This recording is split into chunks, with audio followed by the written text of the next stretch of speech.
Hi అండి. ఈరోజు మీకోసం ఒక కథ. మరి కథలోకి వెళ్తే, వాట్సాప్ చాటింగే తప్ప మామూలుగా ఫోన్ చేయని ఇంటర్‌లోని స్నేహితురాలు వసుంధర ఆ రోజు ఉదయాన్నే హరితకు ఫోన్ చేసింది. అదే విషయాన్ని హరిత ముందుగా ఫోన్‌లో అడిగింది. "ఈరోజు నీ పెళ్లి చూపులని వరాలు చెప్పింది. అందుకే పనిగట్టుకొని ఫోన్ చేశాం. ఈరోజు ఆ ప్రోగ్రాం ఉందా?" అడిగింది వసుంధర. "అవునే, మధ్యాహ్నం వస్తామన్నారు. నెర్వస్‌గా ఉంది" అంటూ హరిత బదులిచ్చింది. "నీకిదే మొదటి పెళ్లి చూపులు కాబట్టి అలా అనిపిస్తుంది. ఇంజినీరింగ్ చదివిన దానివి బెదిరిపోతే ఎట్లా? అబ్బాయి ఎలా ఉంటాడు? ఏం చేస్తున్నాడు? ఫోటోలో బాగానే ఉన్నాడు. ఫోటో బ్యూటీషియన్స్ వచ్చాక అందరి ఫోటోలు బాగుంటాయి. అతడు మామూలు అగ్రికల్చర్ బీఎస్సీ చేసి అగ్రికల్చర్ డిపార్ట్మెంట్లో అడ్మినిస్ట్రేటివ్ ఆఫీసర్గా ఉద్యోగం చేస్తున్నాడు. అబ్బాయికి ఒక అన్న, ఒక చెల్లి ఉన్నారు. తండ్రి చనిపోయే ముందే కూతురికి పెళ్లి చేశారు. తర్వాత అన్నకు కూడా పెళ్ళయింది. ఈ పెళ్లి చూపులకి అబ్బాయి వెంట తల్లి రానన్నారు. అందుకే అన్నా, వదిన, చెల్లి బావలతో వస్తారేమో. అబ్బాయి ఫోటో షేర్ చేశానా అంటూ తనకి తెలిసిన వివరాలను హరిత తన స్నేహితురాలికి వివరించింది. అబ్బాయి ఫోటో నాకెందుకే? ఇప్పుడు ఆ ఫోటో పంపితే నేను చేసే రీమార్కు నీ నిర్ణయంపై ప్రభావం చూపుతుంది. అలా వద్దు. సంబంధం కుదిరాక అప్పుడు అడుగుతాను, పంపించు. ఇంజనీరింగ్ చదివిన దానివి మామూలు డిగ్రీ చదివిన వ్యక్తితో సంబంధం నీకు ఓకేనా? ఇంజనీరింగ్ చేస్తే ఏముందిలే, చివరికి ఇంట్లో వంట పని, అంట్ల పని చూసుకోవాల్సిందేగా. ఈ సంబంధం మంచిదని మధ్యవర్తుల ద్వారా తెలుసుకుని డాడీ నన్ను అడిగారు. నేను సరేనన్నా. శ్రీకాంత్ కన్నా మనం ఇంకేం చెప్పగలం? అది నిజమేలే. 10th ఇంటర్ టాపర్ అయ్యుండి నేను మాత్రం ఏం చేయగలిగాను? కులం కట్టుబాట్లంటూ ఆపై చదవనీయకుండా పెళ్లికే నన్ను బలవంత పెట్టారు. ఒక్కో అబ్బాయి పెళ్లి చూపులకు రావటం, తర్వాత ఏదో ఒక కారణంతో అక్కడితో ఆగిపోవటం, అలా 7 సార్లు తతంగమయ్యాక కానీ నా పెళ్లి కాలేదు. తర్వాత 2 పిల్లలు, కుటుంబ బాగోగులు చూసుకోవటంతోనే నా జీవితం తెల్లారిపోతుంది. ఎంత చదువు చదివినా, ఉద్యోగం చేసినా స్త్రీల బతుకు ఇలానే సాగాలేమో. స్కూల్ డేస్లో ఎంత ఎంజాయ్ చేశాం, ఎంత స్వేచ్ఛను చవిచూశాం. పెళ్ళయ్యాక అవేవి ఉండవు. ఏంటే బాబు, పెళ్ళంటేనే భయపెట్టేస్తున్నావు? అప్పుడు పెళ్ళే మానేస్తే పోతుందిగా, చిరాగ్గా అడిగింది హరిత. ఆ మాటకు ఫోన్లో వసుంధర పక్కున నవ్వింది. నువ్వు ఆడదానివేగా, యుక్త వయస్సు వచ్చాక మనస్సు ఎలా పరిపరి విధాలుగా పోతుందో నీకు తెలియదా? ఏం కోరుకుంటుందో తెలియదా? ఆ బాధలను ఎంతవరకు తట్టుకోగలం? పెళ్ళంటే ఇష్టం లేని మగాడు, లేదా లేటు చేసేవాడు ఏ సానికొంపలో సల్లాపం చెందుతాడు? మరి సగటు భారత నారిగా, హైందవ స్త్రీగా అలాంటి పాడు పనులు చేయలేం. పైపెంచు మహిళలను యుక్త వయసులో కంటే ప్రౌఢ వయసులో ఆ వాంఛలు ఇంకా బాధిస్తాయట. కాబట్టి పెళ్లి ఎందుకనే నిర్ణయం మాత్రం ఎటువంటి పరిస్థితుల్లో తీసుకోవద్దే అంటూ కాస్త టిక్లిష్గా జవాబు ఇచ్చింది. వసు, నువ్వేం ప్రత్యేకంగా ఆ బాధలేంటో గుర్తు చేయనక్కర్లేదేం. పెళ్లి ముందు స్వేచ్ఛ పోయిందని వగచే బదులు మీ వారిని కూడా ఇంటి పనులు సహాయం చేసి చేదులు వాదులుగా ఉండమని చెప్పకపోయావా? కాస్త కుతూహలంగా అడిగింది హరిత. "హుం, అలాంటి ముచ్చట కూడా అయింది. మొదట్లో మా వారు ఏం పట్టించుకొనకపోయినప్పుడు నాకు బాగా కోపం వచ్చేది. ఇంటి పనిలో సహాయం చేయమని దబాయించాను. నేను సీరియస్‌గా అడుగుతున్నానా అంటూ ఆయన నన్ను ఎదురు ప్రశ్నించారు. దానికి అవునన్నాను. దాంతో ఆయన చీపురు పట్టుకొని ఊడవటం, కత్తిపీట ముందేసుకుని కూరగాయలు తరగటం, వాషింగ్ మిషన్‌లో బట్టలు ఆరవేయటం చేశారు. ఆయన అలా చేస్తుంటే నాకే సిగ్గేసింది. ఇలాంటి పనులు మా ఆయన చేస్తుంటే వేరెవరైనా చూస్తే ఇంకేమన్నా ఉందా? అనవసరంగా ఆయన పరువు తీస్తున్నానేమో అనిపించింది. నా మొగుడికి నేనే గౌరవం ఇవ్వకపోతే ఇంకెవరిస్తారనిపించింది. దాంతో వెంటనే ఓ దండం పెట్టి మళ్ళీ నా పనిలో సహాయం చేయవద్దని మా వారిని అభ్యర్థించాను అంటూ తన జీవితంలో జరిగింది చెప్పుకొచ్చింది వసుంధర. ఆ మాటలు విని హరిత ఆశ్చర్యపోయింది. ఏంటే నువ్వనేది? బొత్తిగా అర్థమవుతలేదు. పెళ్లి కాకముందు స్వేచ్ఛగా ఉన్నానని గుర్తు చేసింది నువ్వే. పెళ్లి మానేద్దామంటే కుదరదన్నది నువ్వేం. పెళ్ళయ్యాక ఇంటి పని, పిల్లల పని, భారం మొత్తం మోస్తున్నానని వాపోయింది నువ్వేం. నీ మాట విని మీ వారు సహాయం చేయటానికి ముందుకు వస్తే దానికి బాధపడి వద్దన్నది నువ్వేం. చదువుకునేటప్పుడు ఏ ప్రశ్నకైనా టక్కున జవాబు చెప్పే మా వసునేనా ఇలా తికమకగా మాట్లాడుతుంది. ఇలా తయారయ్యావేమిటే అంటూ ఆమె ప్రశ్నించింది. మీ వసునే మాట్లాడుతున్నా. విద్యార్థినిగా ఒక టెంపర్మెంట్ ఉంటుంది. దాంతో అనేక సిద్ధాంతాలను బలంగా నమ్ముతాం, వాదిస్తాం. ఎప్పుడైతే నాకంటూ ఒక కుటుంబం ఏర్పడ్డాక, అంటే యథార్థం బోధపడ్డాక, ఒక స్త్రీగా ఇలాగే మాట్లాడతానని అర్థం చేసుకున్నాం. నిజమే, స్టూడెంట్గా నీకు తెలిసిన వసుకి, పెళ్ళైన వసుకి స్త్రీగా ఆలోచనల్లో వ్యత్యాసం ఉంది. మనం చనిపోయాక యమలోకానికి పోయేటప్పుడు వైతరణి అనే నదిని దాటాల్సి వస్తుందట. ఆ నదిని దాటం సామాన్యమైన విషయం కాదు. చాలా బాధాకరంగా ఉంటుందట. అందుకే చనిపోయిన వారి పేరుతో గోవును దానం చేస్తే అది వైతరిణిని దాటించడానికి బాగా సహాయం చేస్తుందట. కానీ మనం మాత్రం బతికి ఉండగానే వైతరిణి లాంటి నదిని భూలోకంలో దాటాల్సినట్లు ఉంటుంది. పురుషుణ్ణి కాదని స్వతంత్రంగా జీవించలేము. అలాగని మగాడితో పాటు బోనస్ వచ్చే కష్టాలను తట్టుకోలేము.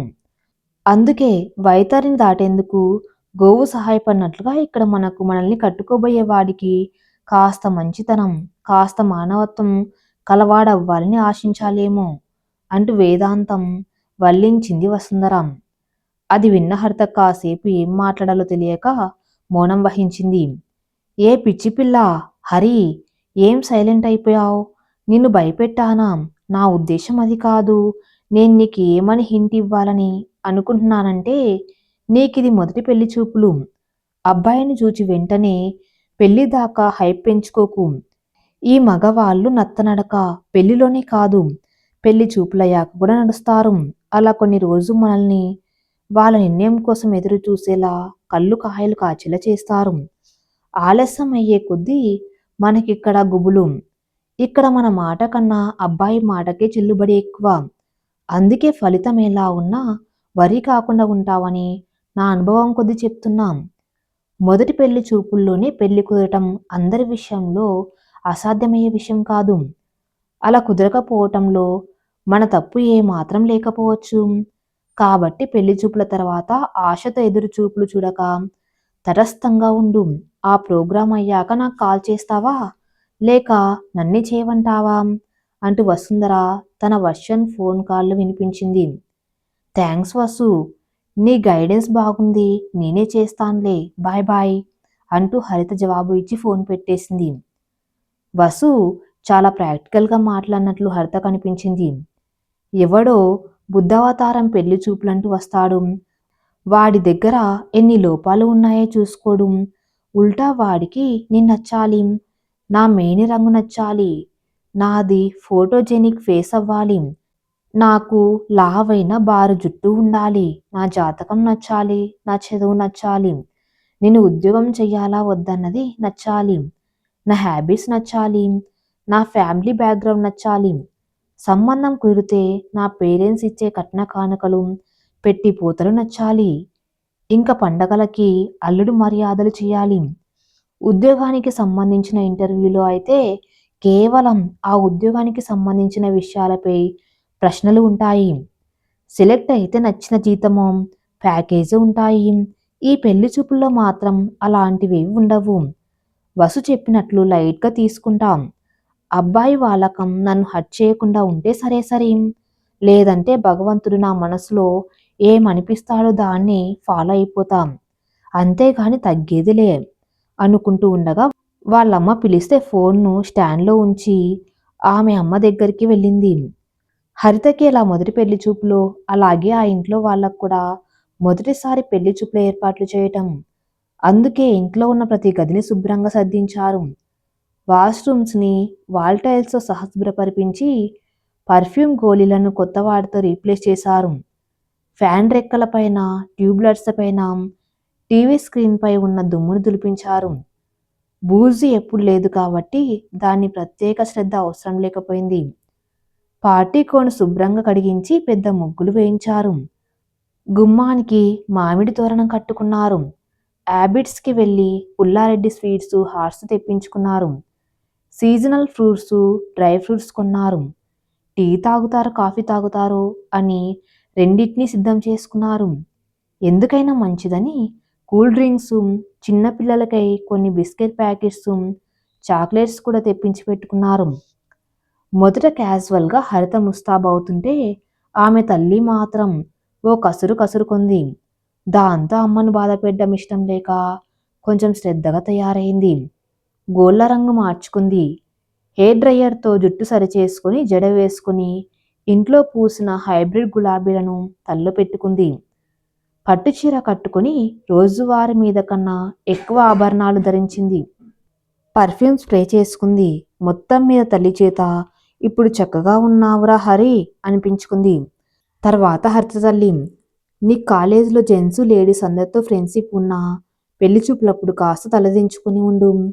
వెళ్ళగానే పెద్దవాళ్ళందరికీ వినయంగా నమస్కారం చెయ్యి.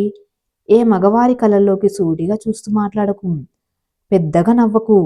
వీలైనంత వరకు మన తెలుగు భాషలోనే మాట్లాడు. అడిగిన దానికి తప్ప ఎక్కువగా మాట్లాడడానికి ప్రయత్నించకు. నీకేమైనా జవాబు చెప్పటానికి ఇష్టం లేకపోతే సైలెంట్ అవ్వు.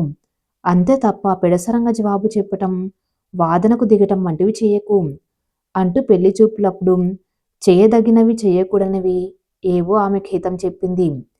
దాంతో హరిత అప్పటిదాకా పెళ్లి చూపులా, పెళ్లి పరీక్షలా, తగ్గేదెలా అనుకున్నది కాస్త మళ్ళీ మనసులో జంకింది. ముందే అనుకున్నట్లుగా మధ్యాహ్నం భోజనం పూర్తి చేసుకుని అబ్బాయి వాళ్ళు వాళ్ళకు తెలిసిన వారి ఇంట నుండి క్యాబ్లో బయలుదేరారు. 3:00కల్లా లింగంపల్లిలోని హరిత వాళ్ళ ఇంటికి వచ్చారు. క్యాబ్ పంపించి వేసి అబ్బాయి అబ్బాయి అన్నా వదిన వారి పాప భుజంపై నిద్రపోతుంది. అబ్బాయి చెల్లి లోనికి వస్తుంటే హరిత తండ్రి ఇంటి కాంపౌండ్లో ఉన్న నల్ల చెప్టా దగ్గర కాళ్ళు కడుక్కునేందుకు నీళ్ళివ్వబోతే వారు వద్దని సున్నితంగా తిరస్కరించారు. జోళ్లు విడిచాక వారంతా హాల్లో ఆసీనులయ్యారు. హరిత తల్లి వారికి తాగటానికి మంచినీళ్ళివ్వగా మొహమాటానికి కొంచెం తాగి పక్కన పెట్టారు. ఆమెకు వారెవరో తమ పేర్లతో అబ్బాయి అన్న పరిచయం చేసుకున్నాడు. అతడి పేరు రజనీకాంత్, తమ్మిడి పేరు మోహన్ కృష్ణ, చెల్లి పేరు రమణి, అతడి భార్య పేరు భాగ్యశ్రీ, పుత్రిక పేరు సాధన, ముద్దు పేరు స్వీటీ అని చెప్పుకొచ్చారు. సాధనకు నిద్రపోయే సమయమేమో తల్లి భుజంపై నిద్రపోతున్నది. హరిత తండ్రి భాగ్యశ్రీతో కూతుర్ని బెడ్పై పడుకోబెట్టమని బెడ్రూమ్ దారి చూపించాడు. ఆమె కూడా ఇంకేం ఆలోచించకుండా లేచి వెళ్ళి ఆ పాపను అక్కడ పడుకోబెట్టి మరలా వచ్చి కూర్చుంది. కాసేపు ప్రయాణం ఎలా జరిగింది, ఇలాంటి విషయాలు మాట్లాడుకున్నారు. తర్వాత స్వీట్స్ ఫ్రూట్స్ పంపించమని తమ భార్యతో హరిత తండ్రి చెప్తుంటే రజనీకాంత్ మోహన్ కృష్ణ ఇద్దరూ ఇప్పుడే భోజనాలయ్యాయని తినుబండారాలు ఏవి వద్దని అడ్డుకున్నారు. ఇందులో ఏమి శ్రమ లేదండి, మన పూర్వీకుల నుండి వస్తున్న ఆచారం అంతే. మా తృప్తి కోసం మీకు నచ్చింది తీసుకోండి అంటూ కొంచెం అభ్యర్థనగా చెప్పాడు హరిత తండ్రి. అయినా వాళ్ళు దానికి ససేమిరా అన్నారు. కావాలంటే కొంచెం సేపు అయ్యాక వారిలో ఇద్దరికి టీ, ఇద్దరికి కాఫీ ఇస్తే సంతోషిస్తామని, ముందుగా అమ్మాయిని చూస్తామని చెప్పారు. ఆయన ఇంకేం మాట్లాడలేక హరితను తీసుకురమ్మని తన భార్యతో చెప్పాడు. హరితను తీసుకుని ఆమె తల్లి అక్కడికి వచ్చింది. హరిత తల్లి చెప్పినట్లుగా అందరికీ నమస్కారం చేసి కాస్త తలంచుకొని కూర్చుంది. వచ్చిన వాళ్ళందరి చూపులు తన మీదే ఉంటాయని ముందుగా ఊహించినప్పటికీ అప్పుడు మాత్రం హరిత కొంచెం నెర్వస్గా అయింది. హరిత తల్లి చెప్పినట్టుగా అందరికీ నమస్కారం చేసి కాస్త తలదించుకొని కూర్చుంది. వచ్చిన వాళ్ళందరి చూపులు తన మీదే ఉంటాయని ముందుగా ఊహించినప్పటికీ అప్పుడు మాత్రం హరిత కొంచెం నెర్వస్ అయింది. అక్కడ కొంతసేపు పెళ్లి చూపులకు సంబంధించిన సంభాషణ ఏమీ జరగలేదు. మగవాళ్ళు పొలిటికల్ కరెంట్ అఫైర్స్పై మాట్లాడితే ఆడవాళ్లు పెరిగిన నిత్యావసర ధరల గురించి మాట్లాడుకున్నారు. హరితకేం మాట్లాడాలో తెలియక తల్లి ఇంతకు ముందు ఇచ్చిన సూచనల ప్రకారం తలంచుకొని చేతివేళ్ల గోళ్ళు రంగు వైపు గాజు వైపు చూస్తూ కూర్చుంది. పెళ్లి కొడుకు మాత్రం ఫోటోలో ఉన్నంత అందంగా లేడని, అలాగని మరీ వికారంగా లేడని అనుకున్నది. తర్వాత అబ్బాయి వాళ్ళు ఏం ప్రశ్నలు వేస్తారో, దానికి ఏం జవాబు చెప్పాలో అనుకుంటూ బుట్టబొమ్మలా కూర్చుంది. వాళ్ళ పుక్కిట పురాణాలయ్యాక భాగ్యశ్రీనే మర్దితో నవ్వుతూ అంది. మోహన్, పాప హరిత అలా ఎంతసేపు మౌనంగా కూర్చొని ఉంటుంది? నీవేమైనా అమ్మాయిని అడగాలంటే అడుగు. ప్రైవసీ కావాలంటే మేం కల్పిస్తాం. నథింగ్ నథింగ్, నేనేం అడిగేది లేదు. తనేమన్నా మాట్లాడాలనుకుంటే నాకు అభ్యంతరం లేదు అంటే పెళ్లి కొడుకు కొంచెం కంగారు పడుతున్నట్లుగా అన్నాడు. ఆ మాటలు అంటున్నప్పుడు అతని మొహం వైపు చూడాలని హరిత కనిపించినా అమ్మ మాట జవదాటని కూనలు తలంచుకొని ఉండిపోయింది. ఓహో, ప్రశ్నలు అడిగే ఛాన్స్ నాకు వస్తుందా? సరే చూద్దాం, తగ్గేదెలా అని మనసులో అనుకుంటూ ఇంకా చేతిగోళ్ళ రంగే చూసుకుంటూ ఉండిపోయింది. ఇంతలో ఆమె తల్లి కలగజేసుకుని, మా హరి కొంచెం బిడియస్తురాలు, భయస్తురాలు. వాళ్ళ నాన్నగారికి ఏమన్నా చెప్పాల్సి వస్తే నా ద్వారానే ఆయన చెవిన వేస్తుండేది. అయినా పెళ్లి చూపుల్లో అమ్మాయి అడగటాలి ఏంటి? శాస్త్రసమ్మతం కాదు అంటూ హరితకు ప్రశ్నించే అవకాశం లేకుండా చేసింది. శుభం, అలాంటి పక్షంలో పెళ్లి చూపులు అయిపోయినట్లే. మేమింక బయలుదేరుతామండి అన్నాడు రజనీకాంత్. పెళ్లి చూపులంటే ఇంత సింపులా అనుకుంటూ అతడి మాటలకు హరిత విస్తుబోయింది. ఇంకా మనసులో చాలా అనుకుంది. అడిగిన ప్రశ్నలకు ఒద్దికగా జవాబు చెప్పమని అమ్మ అనింది. వాడేమో నథింగ్ అంటున్నాడు, అన్నేమో శుభం అంటున్నాడు, వసు ఏమో హైప్ వద్దని అంటుంది. ఇంతకు నేను నచ్చానా? మా సంబంధం వాళ్ళకి ఇష్టమేనా? నేను డ్రెస్ చేసుకున్నంతసేపు ఈ కార్యక్రమం నడవలేదు. తెచ్చిన స్వీట్స్, ఫ్రూట్స్ అన్నీ అలాగే ఉండిపోయాయి. కనీసం కాఫీ, టీ కూడా తాగకుండా బయలుదేరుతామంటున్నారు. పెళ్లి చూపులంటే ఇలాగే ఉంటాయా? లేక నాకు మాత్రమే ఇలాంటి పెళ్లి చూపులు జరిగాయా? హరిత ఆమె ఆలోచనల్లో ఉండగానే పెళ్లి కొడుకు తరపు వాళ్ళు లేచి నిల్చున్నారు. దాంతో ఆమె కూడా లేచి నించుంది. ఇంత సూపర్ ఫాస్ట్తో పెళ్లి చూపులు పూర్తవుతాయని ఆమె తల్లిదండ్రులు కూడా ఊహించలేకపోయారు. హరిత తల్లి ఆమెను తన బెడ్రూమ్ లోపలికి వెళ్ళమని చెప్పి, అదేంటి ఇలా వచ్చి అలా వెళ్ళిపోతున్నారు? మీరు వచ్చినంతసేపు మా ఇంట్లో ఉండనే లేదు. ఏం పెడతామన్నా వద్దన్నారు. కనీసం ఇందాక మీరన్నట్లు కాఫీ, టీలు తాగండయ్యా, ఒక్క 10 నిమిషాలు కూర్చోండి అంటూ కొంచెం నిష్ఠూరం చూపింది. దాంతో పెళ్ళికొడుకు పార్టీ మళ్ళీ కూర్చున్నారు. బోర్ లేకుండా చూసేందుకు హరిత తండ్రి టీవీ పెట్టాడు. కొంచెం తక్కువ వాల్యూమ్ ఉంచాడు. రమణి మాత్రం కొంచెం స్వతంత్రించి కిచెన్ వైపు వెళ్తూ తాను టీ తేవటంలో సహాయపడతానంది. మీరంతా ఒకే ఊర్లా ఉంటారా బాబు అన్నాడు హరిత తండ్రి ఏం మాట్లాడాలో తెలియక. ఉద్యోగాలు వచ్చాక ఒకే చోట ఉండటం కుదరదు కదండి. మేము రజనీకాంత్, భాగ్యశ్రీ, సాధన విజయవాడలో ఉంటాం. అమ్మ మా దగ్గరే ఉంటుంది. తమ్ముడు తిరుపతి, చెల్లి, బావ మిగిలిన వాళ్ళ కుటుంబ సభ్యులు బెంగుళూరు. నాన్న పోయినప్పటి నుండి అమ్మ ఇలాంటి కార్యక్రమాలకు రావటానికి ఇష్టపడడం లేదు. అందుకే మిగిలిన మా కుటుంబ సభ్యులం వచ్చాం అంటూ బదులిచ్చాడు రజనీకాంత్. అంతేలే, ఉద్యోగాలు వచ్చాక ఎక్కడెక్కడ ఉండక తప్పదు. మా వాడిప్పుడు స్టేట్లో ఉన్నాడు. ఈ అమ్మాయి పెళ్లి చేశాక వాడి పెళ్లి చేయాలి అని అన్నకు ప్రత్యుత్తరం ఇచ్చాక ఆయన, ఏం బాబు, మీకు కాబోయే భార్య జాబ్ చేయాలని అనుకుంటున్నారా? మా అమ్మాయి జాబ్ చేయాలనుకున్నాం, పెళ్లి చేద్దామని ఆ తర్వాత చేద్దులే అన్నాడు పెళ్లి కొడుకుతో. నాకైతే అలాంటి కండిషన్స్ లేవండి. తను జాబ్ చేయాలనుకుంటే మాత్రం అడ్డు చెప్పను అంటూ వినయంగా జవాబు ఇచ్చాడు మోహన్ కృష్ణ. బెడ్రూమ్లో లోపల కూర్చొని ఆ మాటలు విన్న హరిత, పర్లేదులే, బాగానే రెస్పెక్ట్ ఇస్తున్నాడు అనుకున్నది. హైదరాబాదులో 2-3 రోజులు ఉంటారా, లేక వెంటనే తిరుగు ప్రయాణమా? మరో ప్రశ్న వదిలాడు హరిత తండ్రి. ప్రస్తుతం ఈ పని మీద హైదరాబాద్ వచ్చాం కాబట్టి వెంటనే తిరిగి వెళ్ళిపోవాలి. చెల్లి ఫ్యామిలీలో ఎక్కువ మంది సభ్యులు ఉన్నారు. అందుకే తను వెంటనే వెళ్ళక తప్పదు. దానికి మా మోహన్ అంటే చాలా ఇష్టం. అందుకే తన ఇంట్లో వాళ్ళని ఒప్పించి వచ్చింది అంటూ రజనీకాంత్ వివరించాడు. వెరీ నైస్, సంతోషంగా ఉంది. కనీసం ఇలాగన్నా ఫ్యామిలీ మెంబర్స్ కలుస్తూ ఉండాలి. బిజీ అనుకుంటూ తప్పించుకోకుండా. ఈ లోపల హరిత తల్లి రమణి కాఫీ టీలు పట్టుకొచ్చారు. రమణి మోహన్ కృష్ణ టీలు తాగితే మిగిలిన ఇద్దరు కాఫీలు తాగారు. తర్వాత వాళ్ళు సాధనను తీసుకుని బయలుదేరుతుంటే హర్త తల్లి ఆడవారికి బొట్టు పెట్టి జాకెట్ గుడ్డ పండ్ల తాంబూలం ఇచ్చింది.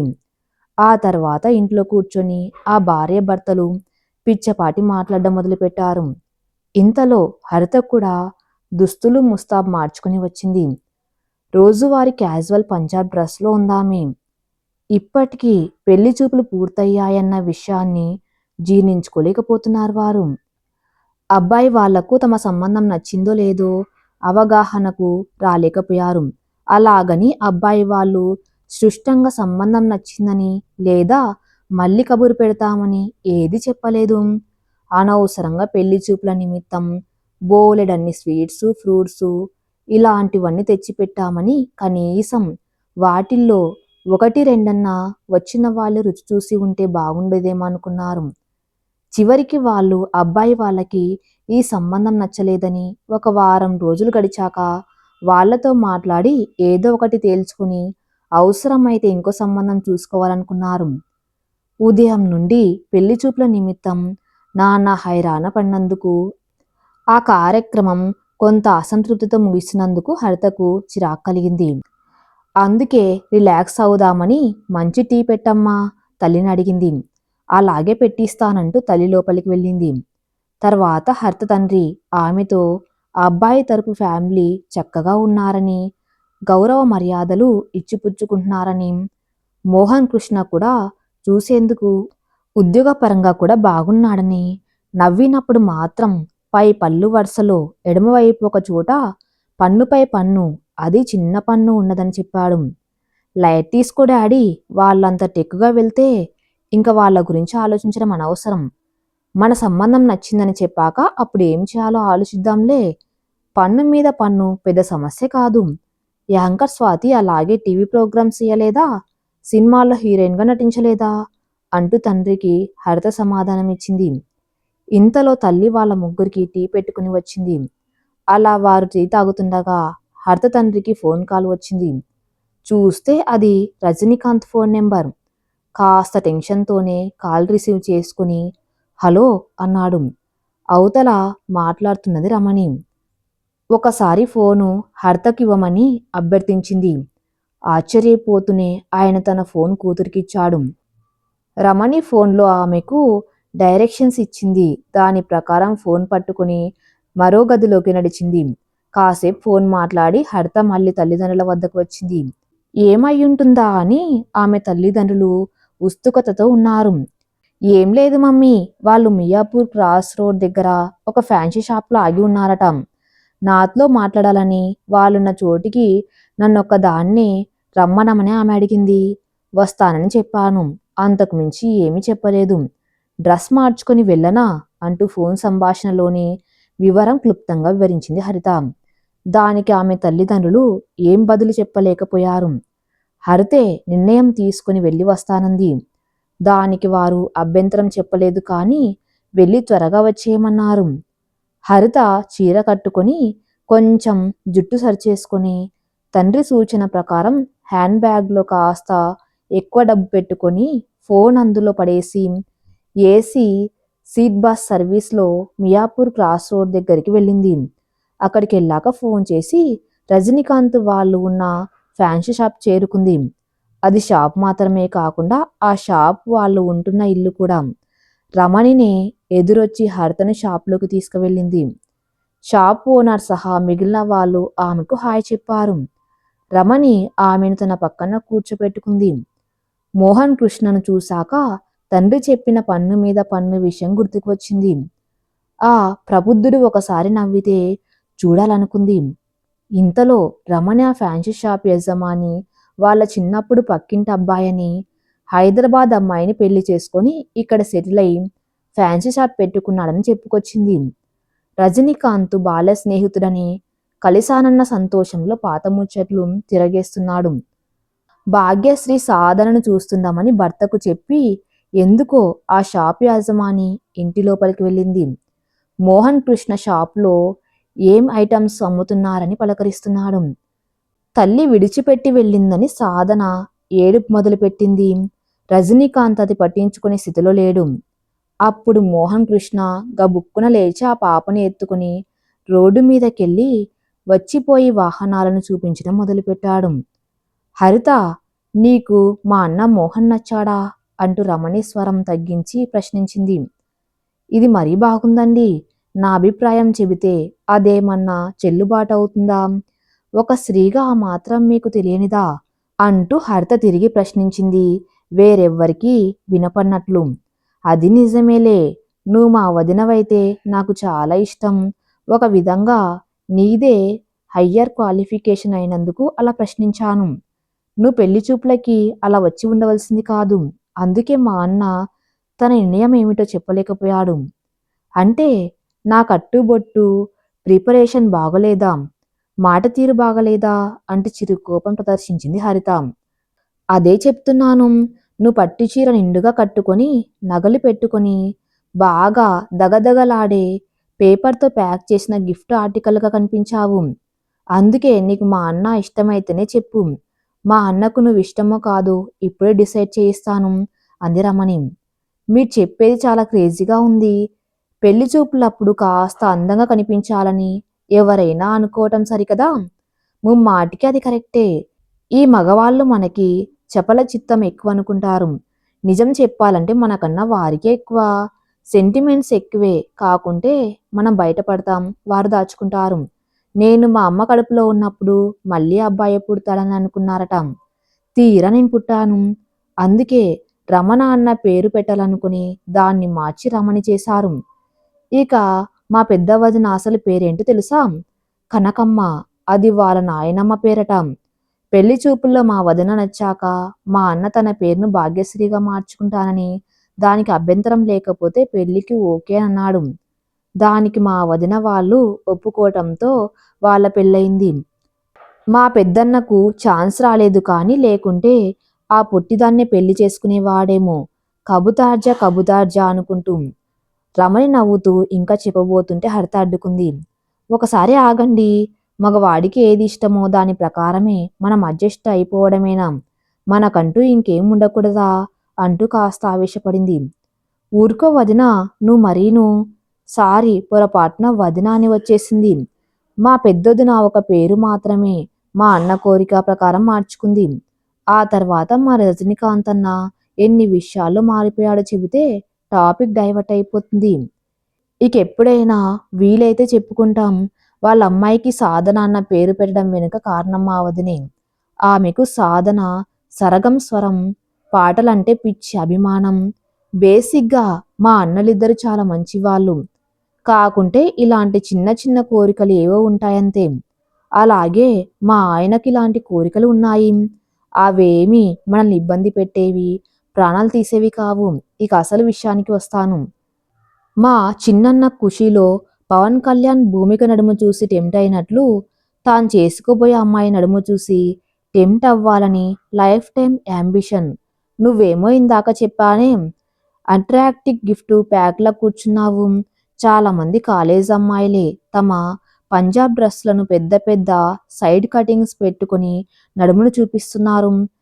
నీకు మా అన్న నచ్చితే, నీకు అభ్యంతరం లేకపోతే ఏదో ఒక వంకతో ఆ నడుమేదో వాడికి ఇక్కడ చూపించేయి. ఆ ఆ సినిమాలో సమంత చూపించినంతగా చూపించనక్కర్లేదు. అందుకే మా ప్రయాణాన్ని బ్రేక్ చేసి ఇక్కడ మజిలీ చేసింది.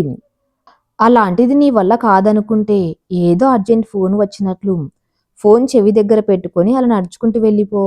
మిగతాది నేను చూసుకుంటాను అంటూ రమణి తన అన్నల మంచితనం, వారి తిక్క కోర్కెలు, దానికి తాను ఎంచుకున్న మార్గం అన్ని హరితకు వివరించి చెప్పింది. తర్వాత హరిత, రమణి చాలాసేపు మాట్లాడుకున్నారు. హరితకి వచ్చిన చాలా డౌట్స్కు రమణి నిజాయితీగా సమాధానం ఇచ్చింది. రోడ్డుపై ఉన్న నించున్న మోహన్ కృష్ణని చూసింది. పడి పడి చూసేంత అందగాడు కాదు, అలాగని వంక పెట్టాల్సిన పర్సనాలిటీ కాదు. డిగ్నిఫైడ్గానే కనిపిస్తున్నాడు.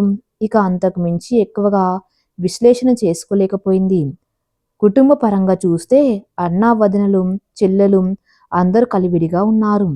ఎవరి జీవితం వారు గడుపుతున్నారు. రమణి అన్నట్లు అమ్మాయిలకు ఉన్నట్లు అబ్బాయిలకు వెర్రి మొరి కోరికలు ఎందుకు ఉండకూడదు? ఖుషి సినిమా వచ్చిన ఈ మగ సన్యాసులను బాగా చెడగొట్టిందే. ఇందులో నా క్యారెక్టర్‌కి వచ్చే నష్టం ఏమీ లేదని హరిత నిర్ణయానికి వచ్చింది. తర్వాత జరగవలసిన తంతును రమణి ప్లాన్ చేసింది. అది అమలయ్యింది. భాగ్యశ్రీ కూడా హరితతో కలివిడిగా మాట్లాడింది. కాసేపటికి తండ్రి నుండి ఫోన్ రాగా హరిత తానింటికి తిరిగి వెళ్తానంటే మోహన్ కృష్ణ తాను ఆమెకు తోడుగా వెళ్ళి డ్రాప్ చేసి వస్తానని చెప్పాడు. దానికి మిగతా వారు ఒప్పుకున్నారు. క్యాబ్లో హరిత మోహన్ కృష్ణలు ఆమె ఇంటికి తిరుగు ప్రయాణమయ్యారు. కాసేపట్లో ఆమె ఇల్లు వస్తుందనగా మోహన్ కృష్ణ ఒక రిక్వెస్ట్ చేశాడు. వాళ్ళిద్దరు కలిసి ఒక సెల్ఫీ తీసుకుందామని. అలా ఇద్దరు కలిసి వాళ్ళ ఫోన్లలో చెరో సెల్ఫీ తీసుకున్నారు. ఇల్లు చేరుకున్నాక తను క్యాబ్ దిగి హరిత ఇంటిలోనికి ఆమెతో పాటు వెళ్ళొస్తాను అత్తామామ అంటూ ఆమె తల్లిదండ్రులకు వినయంగా చెప్పి హరితకు టాటా చెప్తున్నట్లు చెయ్యి ఊపాడు. మోహన్ కృష్ణ పిలుపుకి మొదట వారు ఆశ్చర్యపోయినా తర్వాత ఆనందపడ్డారు. హరిత తండ్రి కాబోయే అల్లుడికి షేక్ హ్యాండ్ ఇచ్చి సాగనంపాడు.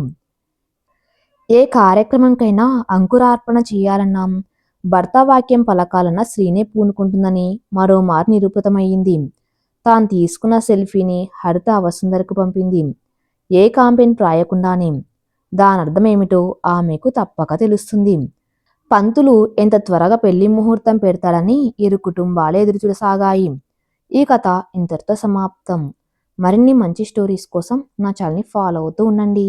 Thank you for listening.